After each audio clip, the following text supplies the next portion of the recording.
हम मीनू झा प्रणाम करै छी। समस्त मिथिलावासीके एकटा विषहाराके गीत लऽ कऽ उपस्थित छी।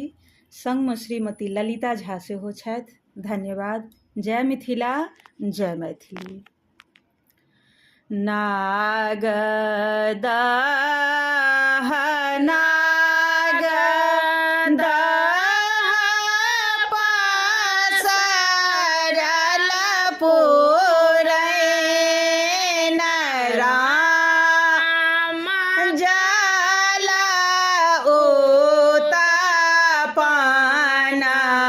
भेल पाँचो बहिन राम जल उत्पन्न भेल पाँचो बहिन पाँचो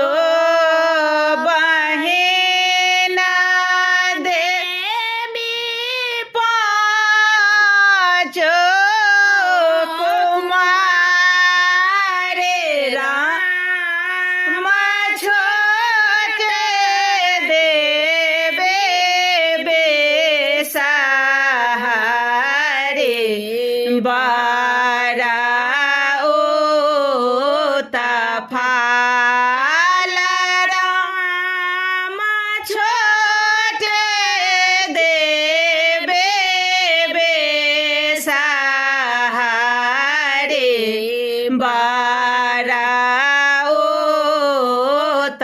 फाल जना